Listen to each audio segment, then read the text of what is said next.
This is Tom Isted, UK slopestyle superstar. He's made a few headlines recently because he did this.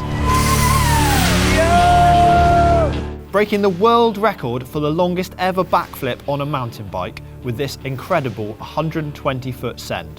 We caught up with Tom at Woody's bike park to ride some slightly smaller jumps, to learn more about his training and what makes him so good. Cut to sick riding.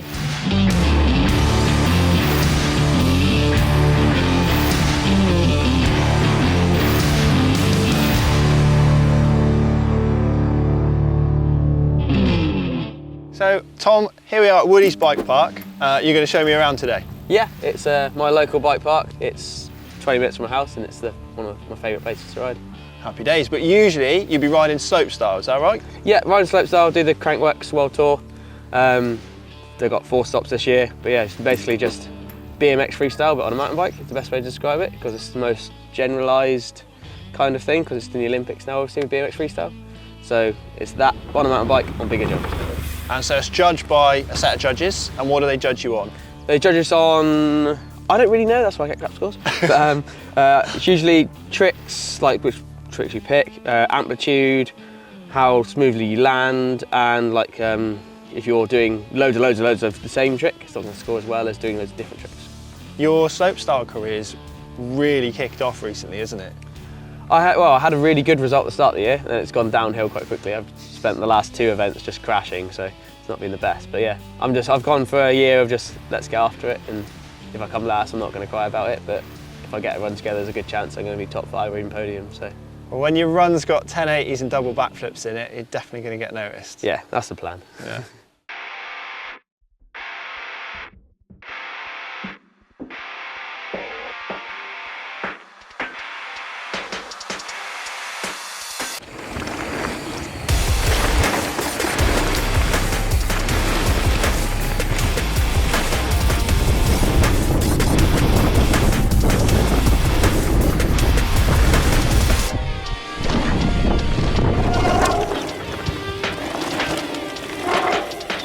So when did you start doing proper riding? So not just like going down a cycle path, like adrenaline-filled stuff? My parents have got pictures of me at like the age of 2 riding around on the saddle in like a car park. So it's always been in the blood. But when I first properly started doing it, it was probably like 10, I was riding mountain bike stuff. And then it got to like 13, 14, and I was fully in deep with BMX and skate parks.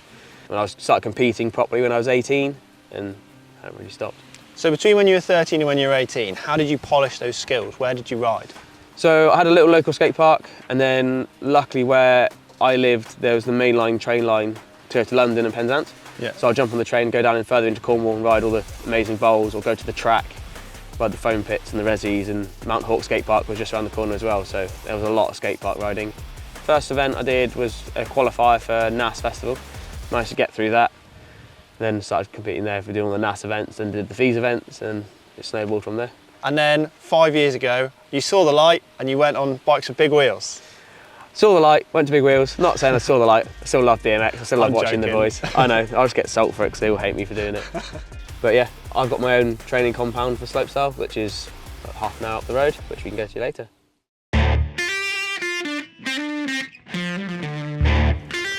Right, so we've come down through the valley onto the other side of the bike park, and we're sitting on a dual slalom track, are we? Yeah, so on one of the blue trails here at Woody's, there's a dual slalom track, so it's the perfect place to have a race. You think we should have a race? Yeah.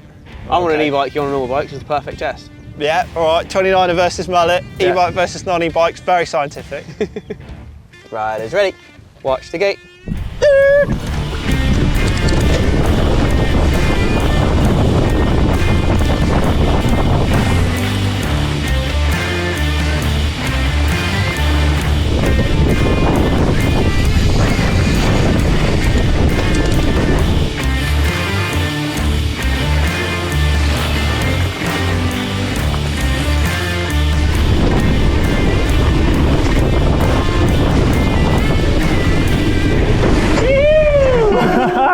Okay, I won. Now you're going to tell me that the right-hand track is the fastest. Oh, so it's all to play for. Yeah, rematch. Rematch. This is where e-bikes are the best. None of this pushing, riding. Not feeling too great. today. So we've just swapped lanes, so it's time for run number 2 to decide who's the winner. Yeah, Ready? I'm going down the inside on the first turn. So you're going on the inside this time, You're going I'm on outside. the outside this time. Ready? Yep. Riders ready.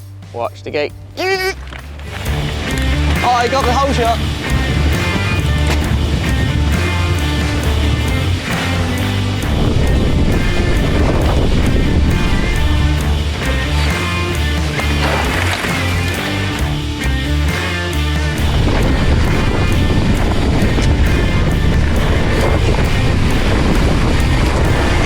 Oh my God!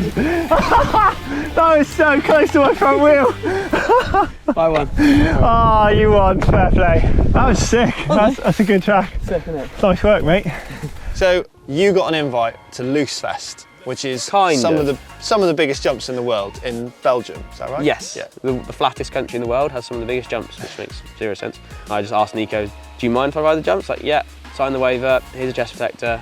I sat at the top for a good half an hour watching and just like, okay, just going slow. Then I just slowly did the first one, did the road gap step down, the first left hip, and just slowly worked my way down the hill. And then by the end of the day, I did the full line. And then something else happened that was on big bikes at Darkfest that really made you make the headlines. What happened there? Made the headlines. I counted it up the other day. I was on 52 different countries on national news for breaking the world record for the longest ever jump and the longest ever backflip on a mountain bike. And how far is that? How many feet? 120 feet. Big massive, let's go! So how did you feel rolling into that jump, which is 110 foot to the top of the landing, and then thinking, I'm going to lean back and I'm going to do a backflip over this? Wasn't really thinking, to be honest. To be honest, the worst 2 jumps on it was the first test and then the first flip. Once I did those, I knew I could go deeper. That wasn't really an issue. It was just the first ones were the scary ones. So you did more than one backflip? I did about 7 or 8 on that. No way. The whole week, yeah. So you just like... So when I actually did the big flip, it was one of the windiest days we had at the event, and I just sat at the top waiting for the wind to turn because it was a complete side wind. But in the evenings, it comes down off the mountain and turns it into a tailwind. So I literally just sat there waiting about 45 minutes on my own at the top, just like, okay, just waiting for the wind to turn. It turned, I made a call on the radio to get some filmers to the 110 and dropped in when the wind was going to push me a little bit further down the hill. Sadly, it won't go in the Guinness Book of Records because it costs 45 grand to get Guinness Book of Records out to do it. Is it really? And you need like 4 months, something like that. It's an insane amount of money, yeah, at the end of the world. And who held the record before you? Cam Zink had all the records before me. So he did the 100 foot dirt to dirt, then he had 110 off a metal ramp, and then he had the longest ever dirt to dirt jump, which he did 119, but I managed to break them all with one flip. Wow, fair play.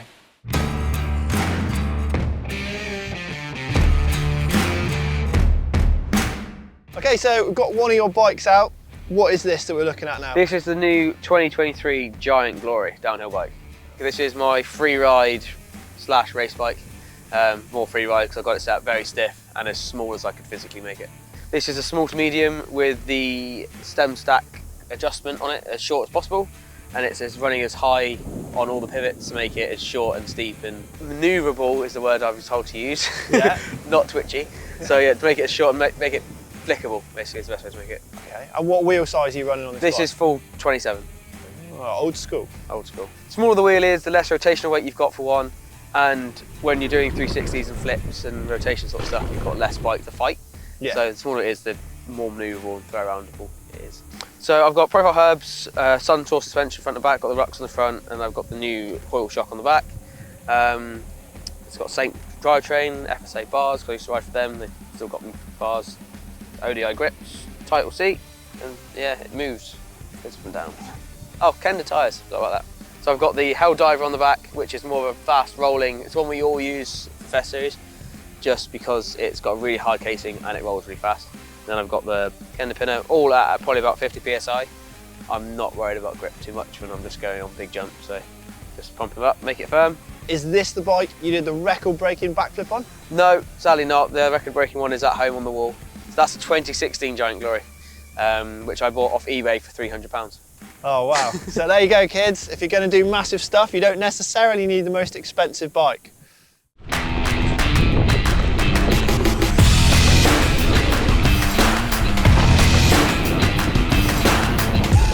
Right, so we've come over to the black jump trail here at Woody's, and there is a lovely set of whoops behind, which is the current challenge for anyone who comes to film here, because they have to try and manual the whoops.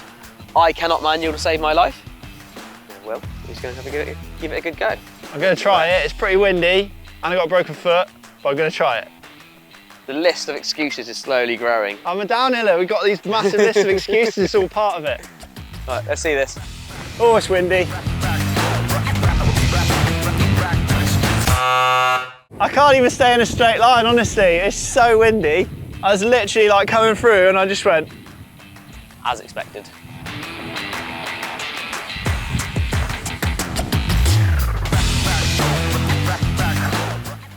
I think I cleared it. You think that was perfect, that was. But that didn't work. Mother Nature isn't really playing ball. It is extremely windy. Yeah, I definitely was, my forward and back was all right, but my side to side was, yeah, with the wind. I'm going to take that as my excuse. Well, should we think of a challenge for you then? Probably should.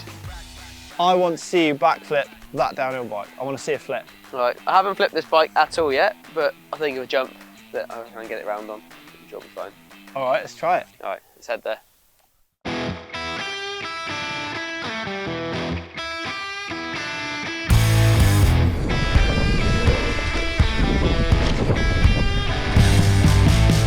There he goes, off to do his challenge.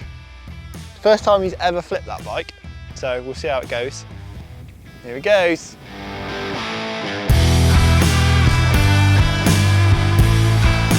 Yeah.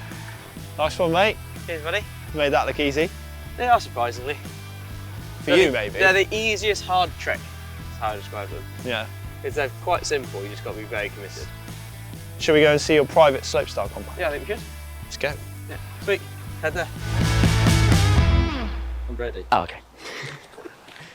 So we put the big bikes away and we've come here to your private slopestyle compound. Yes, this is my compound just outside of my hometown, like 5 minutes from where I live. So yeah, it's my training compound. I've got obviously the massive amount of scaffolding and ramps you can see behind us, and then I've got a full slopestyle line. It's a little bit overgrown at the moment, it needs a bit of love, but yeah, my little training compound for the comps. What tricks have you learned on that kicker there? Can you list them off? The main one that I've learned recently was like upper cork sevens and twisters. Double flips? Double flips I've been doing for over 10 years. Over 10 years? Yeah. Fair play. Over 10 years. Yeah. So this is where the magic happens. Let's have a look.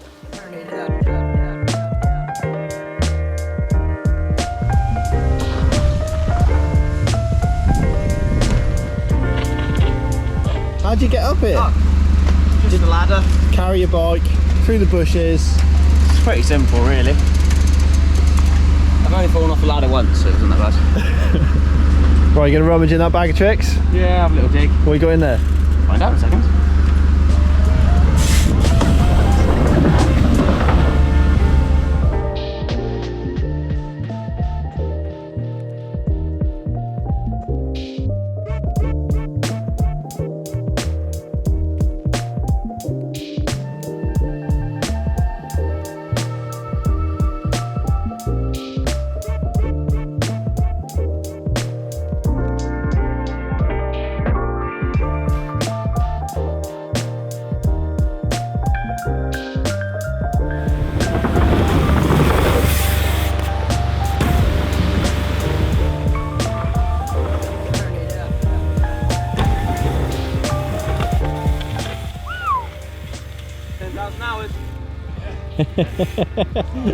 Tom, thanks so much for joining us and letting us into your world. What tips have you got for young riders who want to follow in your footsteps? Just enjoy yourselves, have fun, that's what I did, and the biggest piece of advice I can give them is to learn how to crash. Thanks very much. If you like this video, don't forget to give it a like and subscribe for more excellent videos with your favourite pro riders.